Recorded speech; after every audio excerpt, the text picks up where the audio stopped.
You've probably heard it 100 times. Get your timing right. But what if I told you your body already has a natural timing, and trying to fight it might be what's holding you back? In this video, we're going to uncover the hidden rhythm inside your body, or your timing DNA, and show you how to optimize your swing without forcing anything unnatural. Let's get one thing straight. Timing in two-handed bowling doesn't start with the arm. It starts with the feet, specifically with the rhythm of your steps. Biomechanics research has shown that in all throwing sports, whether it's baseball or bowling, the arms simply react to the lower body. Your arm swing is not the driver, it's the follower. So the idea is that once you trigger the rhythm of your walking step, the rest of the timing will fall into place naturally, without overthinking. This is my suggested way to train timing in bowling in a simple way. Here's the twist. Your body already has a timing it prefers. You don't choose it. Your body does based on your anatomy, reflexes, and nervous system. These factors create what scientists call your motor signature, the timing blueprints built in your system. Let's list them clearly. Bone, joint, and tendon structure, natural muscle tone, vestibular reflexes, and balance mechanisms. Motor memory built since childhood. These elements define your timing baseline, or your movement DNA. Even if you train a new timing, your body will revert to the old one under pressure, unless you constantly use external cues to keep it in check. Why? Because the nervous system always prefers low energy, familiar paths. Your original timing is myelinated or wired deep into your brain. Yes, it's possible to train a new timing consciously or even force your body into a different one, but this takes significant time, effort, and consistencies. And still, unless that new timing becomes the dominant cue through regular use, your nervous system will often revert to your primal pattern, especially under stress. That's why I usually take a different route. I will discover my body's original timing DNA and then build my technique around it. I believe this is a far more sustainable way to develop repeatable performance. We often think we can consciously control 100% of our body's movement, but that's not true. Most of our motor actions are chosen by the central nervous system based on the body state, context, and goals. The central nervous system acts like an independent processor that filters and decides what's best for your body, often without your awareness. It obeys its own logic, beyond your conscious control. That's why we must learn to partner with our nervous system, not fight it. Understand how it works, then offer it technique ideas. Let it choose what fits, because if it doesn't fit, no matter how logical the technique sounds, your body won't adopt it. You might disagree or think this is a strange idea, but think about this. Have you ever learned all the right techniques, understood everything perfectly, yet your body just couldn't do it? Now you know why. From this concept, when I coach a new two-handed bowler, I don't start by forcing them into a predefined model. Instead, I observe how they move naturally, especially under pressure, to uncover their original instinctive timing. This timing DNA often reveals itself when the bowler is not consciously trying to perform, but simply reacting. I pay close attention to when the swing naturally begins in relation to their footwork and how their body coordinates without overthinking. Once I identify that baseline, I build the technique around it, not against it. I don't impose an external model. I let the nervous system lead, and I guide it with structure. This is how you develop a technique that sticks, not just in practice, but under real competitive pressure. Timing is rooted in how we walk. Okay, let's zoom in further. Timing in bowling is deeply connected to how we walk. Think about it. The most natural way the human body walks is heel to toe. Our step rhythm is the most primitive cue the body has. That's why instead of defining timing as early or late, which can feel judgmental, I suggest this. Let's use a more natural body-centric classification. Ask yourself, does your body start to swing when the heel drops in step 2 or when the toe does? That's your timing baseline. Not good or bad, just yours. Now, the two timing types, heel drop versus toe drop. Let's break them down. Heel drop, the swing starts as your heel touches the ground in step 2.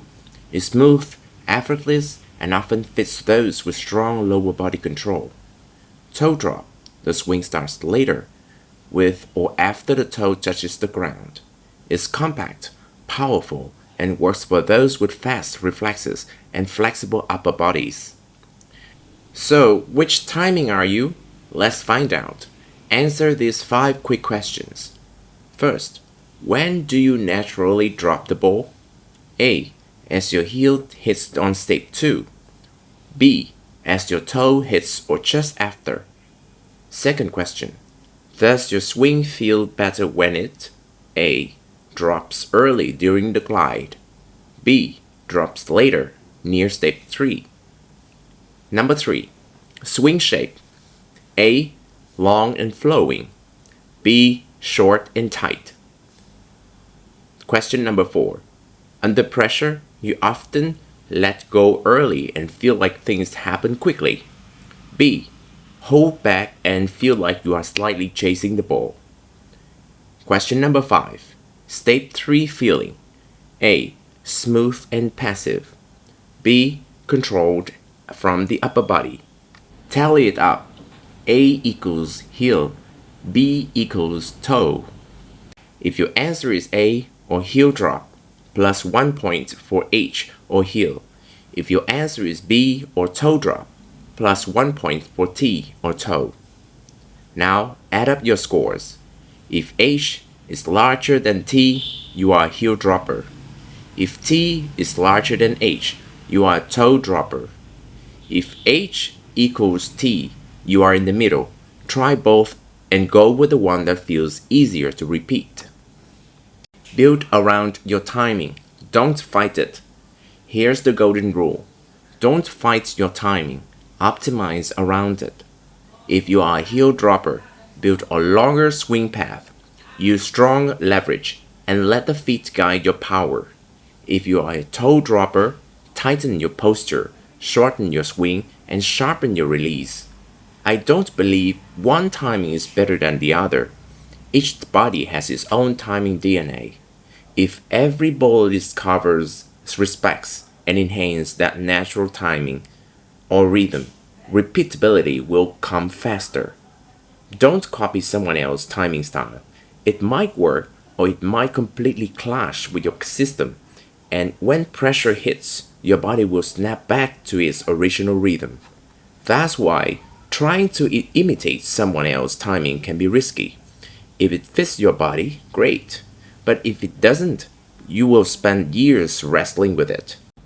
And in the heat of competition, your original timing will take over anyway, the one you've been trying to suppress.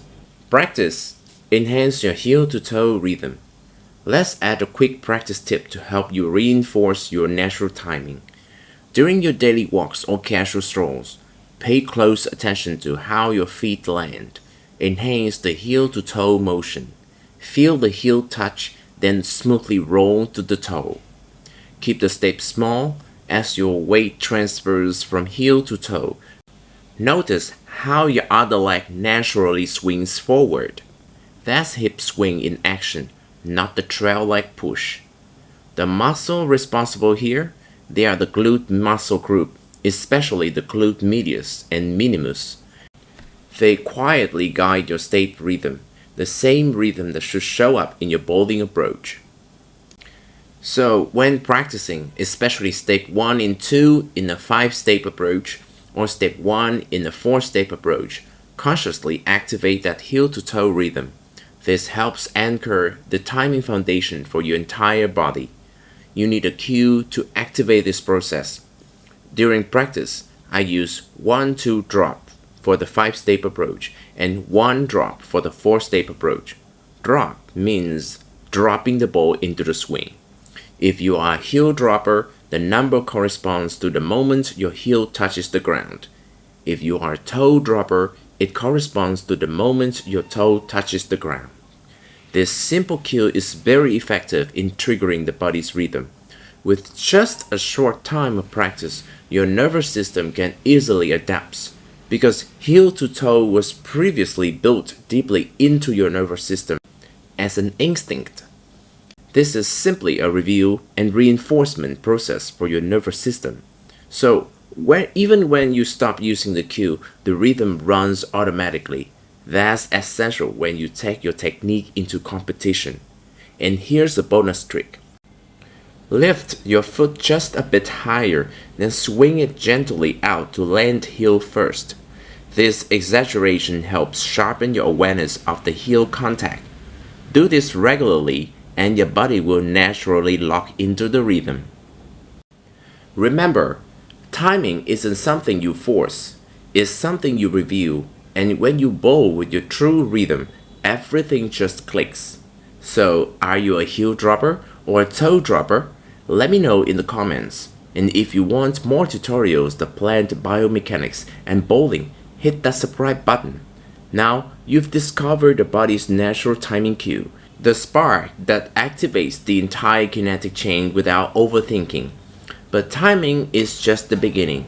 In the next video, we'll dive into the rhythm that holds everything together, your tempo, and how it connects directly to your release. So don't forget to like this video, subscribe, and turn on the bell so you won't miss the next episode. Your next breakthrough could be just one click away.